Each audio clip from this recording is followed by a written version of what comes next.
300 ગામ ડૂબ્યા, 274 થી વધુ સ્કૂલો બંધ. યુપી, બિહાર સહિત દેશભરમાં વરસાદ-પૂરથી હાહાકાર. દેશના અનેક રાજ્યોમાં ભારે વરસાદને કારણે હાહાકાર મચી ગયો છે અને જનજીવન ખોરવાઈ ગયું છે. યુપી સહિત ઘણા રાજ્યોમાં છેલ્લા કેટલાક દિવસોથી સતત વરસાદ પડી રહ્યો છે. બિહારમાં તો સ્થિતિ વધુ ખરાબ છે. અહીં પૂરના કારણે 274 સ્કૂલો બંધ કરવામાં આવી છે, જ્યારે 20 સ્કૂલો સંપૂર્ણપણે પાણીમાં ડૂબી ગઈ છે. આથી બુધવારથી શરૂ થતી પરીક્ષાને પૂરના કારણે હાલ પૂરતી મુલતવી રાખવામાં આવી છે. ત્યારે યુપીના 24 જિલ્લામાં પૂર જેવી સ્થિતિ છે. યુપીમાં ઘાઘરા, ગંડક, ગંગા, વરુણા નદી પૂરથી પ્રભાવિત થઈ છે. ગોંડા જિલ્લાના 35 ગામો સંપૂર્ણપણે પાણીમાં ડૂબી ગયા છે, જેના કારણે સામાન્ય જનજીવન પ્રભાવિત થઈ રહ્યું છે. બીજી તરફ અયોધ્યામાં સરયુ નદીમાં ઉછાળો જોવા મળી રહ્યો છે.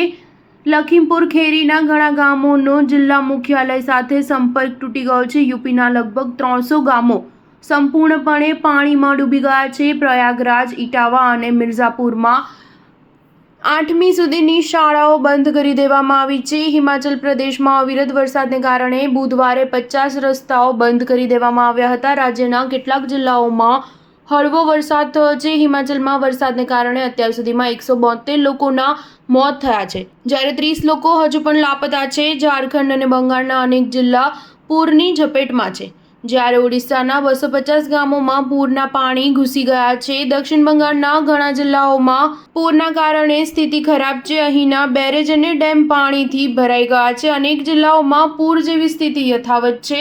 દામોદર વેલી કોર્પોરેશનના બેરેજમાંથી પાણી છોડવામાં આવ્યું છે, જેના કારણે આગામી 2-3 દિવસ સુધી સ્થિતિ ખરાબ રહેવાની સંભાવના છે. સ્ટાર ન્યૂઝ 7 હંમેશા સચ્ચાઈની સાથે.